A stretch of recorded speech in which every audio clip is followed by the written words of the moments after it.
एक तरफ अनुभव है, एक तरफ एक्सपीरियंस है, दूसरी तरफ क्या है, पेस है, दूसरी तरफ रफ्तार है। जी हां, आज भारत बनाम पाकिस्तान मुकाबले की कड़ी में आज बात करेंगे शाहिनशाह अफरीदी और भुवनेश्वर कुमार की। भुवनेश्वर कुमार के पास जहां एक लंबा तजर्बा, एक लंबा अनुभव है, दूसरी तरफ शाहिनशाह अफरीदी तेज पेस का गेंदबाज है जो अपनी गेंद, अपनी मोमेंट से, गेंद की मोमेंट से किसी भी बल्लेबाज को छका सकता है। वहीं भुवनेश्वर कुमार अपनी कलाइयों के जादू से, अपनी गेंद से, अपने जिस तरह से उनकी लाइन लेंथ है, वो किसी भी बल्लेबाज को छकाकर आउट कर सकता है। इन्हीं दोनों के बारे में चर्चा करेंगे। दोनों ने एक दूसरे देशों के खिलाफ क्या कुछ किया है और उन्होंने T20 अंतर्राष्ट्रीय मैचों में क्या कुछ हासिल किया और क्या उनकी कमजोरी है, क्या उनकी मजबूती है, कहां उनका वीक पॉइंट है, कहां पर वो बेहतर कर सकते हैं। इन्हीं पर चर्चा करेंगे। बने रहे हमारे इस शाहिद आजमी लाइव चैनल के साथ। सबसे पहले बात करते हैं भुवनेश्वर कुमार की। 32 साल का ये भारत का खिलाड़ी जिसने 79 T20 अंतर्राष्ट्रीय मैच खेले, एक लंबा तजर्बा, एक बड़ा तजर्बा इस खिलाड़ी के पास है।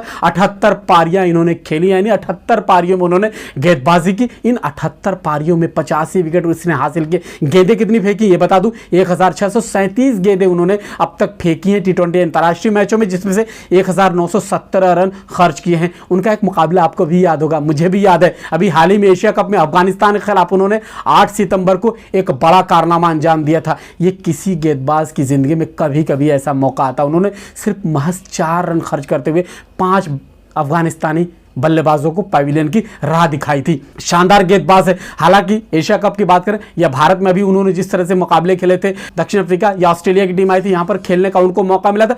हालांकि अंतिम ओवर में उन्होंने रन लुटाए हैं, लेकिन इस गेंदबाज का अभी भी इकोनॉमी रेट देखें तो 7 रन के आसपास है, 7.02, यानी 7 रन के हिसाब से वो रन खर्च करते हैं। इनकी सबसे बड़ी कामयाबी क्या है, इन्होंने पाकिस्तान के खिलाफ 1 नहीं 2 नहीं बल्कि 6 अंतर्राष्ट्रीय T20 मैच खेले हैं। इससे पहले बता दूं, उन्होंने 5 विकेट अफगानिस्तान के खिलाफ लिए थे और 5 ही विकेट एक मरतबा और उन्होंने साउथ अफ्रीका के खिलाफ लिए थे, यानी 2 मरतबा अपनी जिंदगी में T20 अंतर्राष्ट्रीय मैचों में 5 विकेट हासिल कर चुके हैं। यही नहीं, इसके अलावा अगर बात करें तो उन्होंने जो जोहान्सबर्ग में 5 विकेट हासिल किए थे, पहली बार 5 विकेट उन्होंने T20 अंतर्राष्ट्रीय मैचों में हासिल किए थे। इससे पहले 3 बार 4 विकेट उन्होंने अंतर्राष्ट्रीय T20 मैचों में हासिल किए हैं, यानी 4 ऐसे मौके हैं जब एक ही मुकाबले में उन्होंने 4 विकेट हासिल किए हैं। इन्होंने पाकिस्तान के खिलाफ पहला मुकाबला कब खेला था ये बताना चाहूंगा।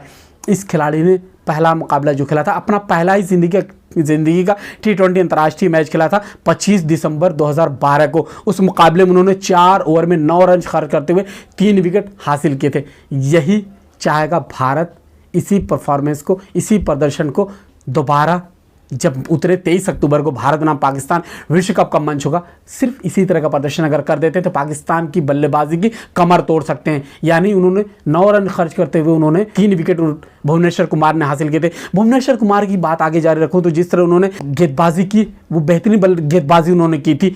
19 डॉट बॉल पहले ही अंतर्राष्ट्रीय मैच में T20 जब मुकाबला खेला था पाकिस्तान के खिलाफ, वहां उन्होंने 19 ऐसी गेंदें फेंकी थी जहां पर कोई रन नहीं बना था। यानी जो उन्होंने 4 ओवर की गेंदबाजी की थी, 24 गेंदों में 19 ऐसी गेंदें थी जो उन्होंने डॉट फेंकी थी और उन्होंने सिर्फ 9 रन खर्च करते हुए कितनी विकेटें हासिल की थी, 3 विकेट हासिल की थी। दूसरा मुकाबला पाकिस्तान के खिलाफ कब खेलते, 28 दिसंबर 2012 को अहमदाबाद में 46 रन देकर 1 विकेट हासिल किया था उन्होंने। इसके बाद तीसरा मुकाबला कब खेलते हैं पाकिस्तान के खिलाफ, 21 मार्च 2014 को मीरपुर में यह मुकाबला खिलाया था जहां पर 21 रन देकर 1 विकेट हासिल किया था। सिर्फ 3 ओवर की उन्होंने वहां पर गेंदबाजी की थी। उसके बाद चौथा मुकाबला पाकिस्तान के खिलाफ खेलते हैं 24 अक्टूबर 2021 को। वो मुकाबला आपको याद होगा, भारत बनाम पाकिस्तान मुकाबला था जिसे पाकिस्तान ने एक तरफा अंदाज में जीता था, जहां पर उन्होंने 25 रन खर्च किए थे, 3 ओवर में कोई विकेट उन्होंने हासिल नहीं किया था। इस मुकाबले को पाकिस्तान ने 10 विकेट से जीता था। उसके बाद 2 और मुकाबले खेले थे, उसका जिक्र करूंगा। एशिया कप में पहला मुकाबला कब खेलते हैं पाकिस्तान के खिलाफ, 28 अगस्त 2022 को, जहां पाकिस्तान के खिलाफ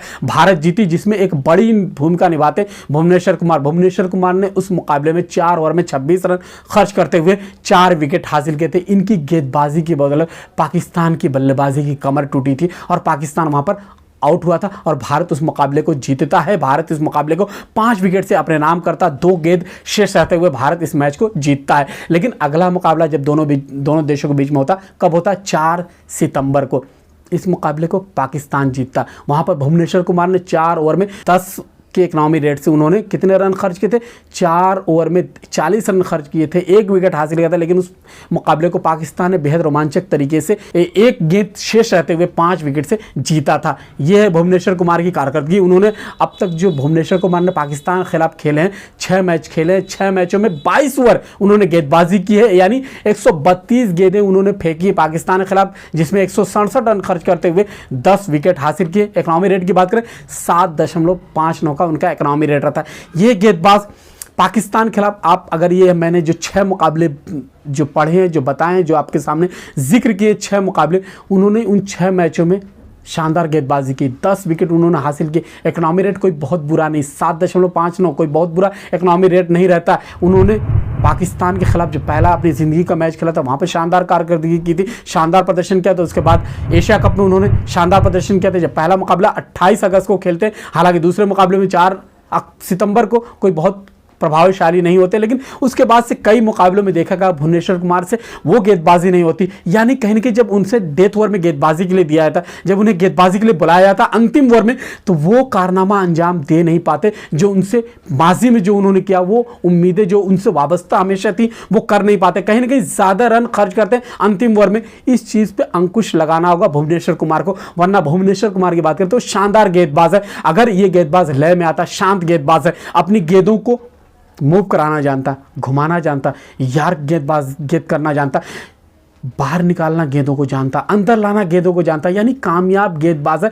ये पाकिस्तान के खिलाफ कामयाबी हासिल करने में किरदार निभा सकता है अगर ये लय हासिल कर लेता, क्योंकि इसने पाकिस्तान के खिलाफ जो पिछले कई मुकाबले खेले उसने शानदार गेंदबाजी की है। इसका मजबूत पक्ष यही है कि पाकिस्तान के खिलाफ हमेशा ये कामयाब होता रहा, ये मजबूत पक्ष है। कमजोर पक्ष ये कि जब अंतिम ओवर में इसे गेंदबाजी दी जाती है तो इसके खिलाफ खूब रन बनते हैं, खूब रन लुटाते हैं। तो इन्हें उस हिसाब से कप्तान रोहित शर्मा को यूज करना होगा जहां पर वो रन उनके खिलाफ कम बने, विकेट हासिल करें, उनका ओवर निकाल सकें। अब देखना होगा भुवनेश्वर कुमार क्या करते हैं। लेकिन पाकिस्तान की मजबूत पॉइंट, मजबूत पक्ष क्या है, उनका एक ऐसा गेंदबाज वापस आ रहा है जिसने पिछले मुकाबले में जो भारत बनाम पाकिस्तान विश्व कप में मैच खेला गया था, आपको याद होगा 24 अक्टूबर का मुकाबला, जहां पर उन्होंने भारत की बल्लेबाजी की कमर तोड़ दी थी, उसने शानदार गेंदबाजी की थी, उसकी बात करेंगे। लेकिन यहां पर भुवनेश्वर कुमार के कुछ अंतिम मुकाबलों की बात कर लें, उसके बाद शाहीन शाह अफरीदी की बात करूंगा, क्योंकि शाहीन शाह अफरीदी की शुरुआती बातें आपको बता दी, इसलिए बता दी कि आप हमारे चैनल के साथ बने रहें। अभी मैं शाहीन शाह अफरीदी की बात करूंगा,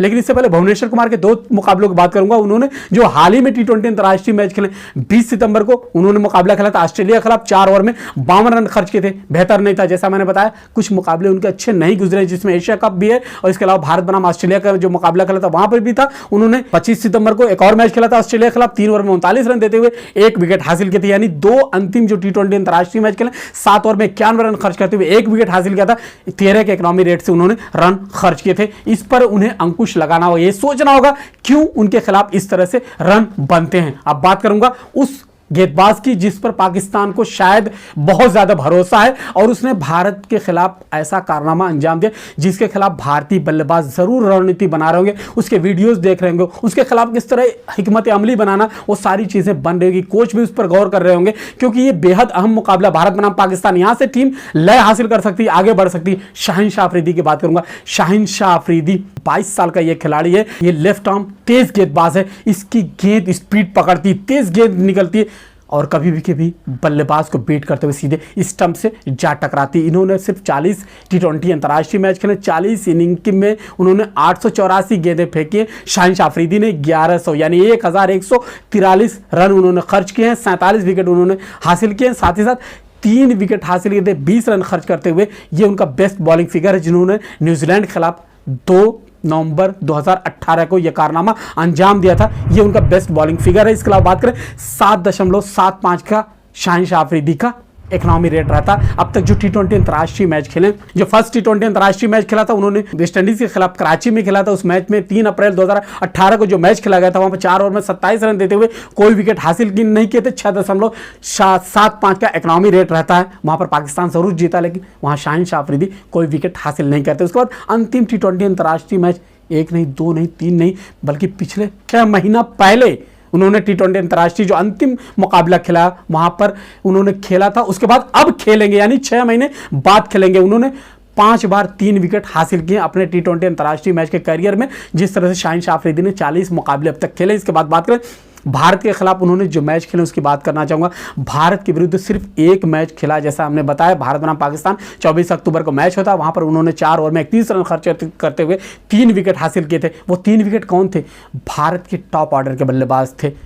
केएल राहुल को उन्होंने बोल्ड किया था, 3 रन बनाए थे। उसके बाद रोहित शर्मा को एलबीडब्ल्यू आउट किया था, यानी पगबाधा आउट किया था बगैर कोई रन बनाए। वहां पर आउट होते हैं कप्तान रोहित शर्मा, जो मौजूदा वक्त के कप्तान है, वहां पर कोई रन नहीं बनाते। इसके अलावा उन्होंने आउट किया था विराट कोहली को। उस मुकाबले में विराट कोहली ने शानदार बल्लेबाजी की थी, 57 रन बनाए थे, लेकिन उन्होंने उन्हें आउट किया था रिजवान के हाथों कैच आउट कराते हुए, तीसरा विकेट हासिल किया था। मात्र एक मुकाबला उन्होंने पाकिस्तान की तरफ भारत के खिलाफ खेला है।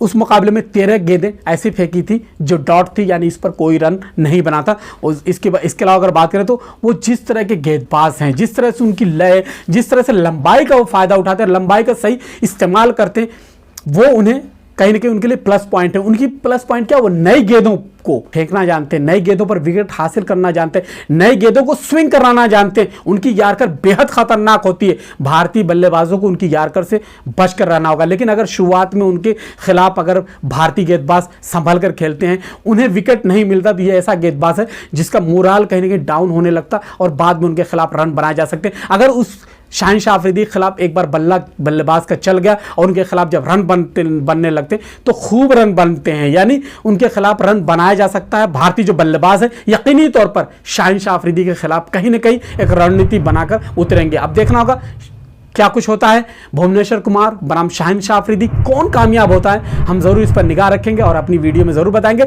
लेकिन ये बताते हुए कि अगर हमारी बातचीत, हमारी रिपोर्ट आपको पसंद आ रही तो हमारे चैनल को लाइक और सब्सक्राइब जरूर कीजिए। बहुत बहुत शुक्रिया, धन्यवाद।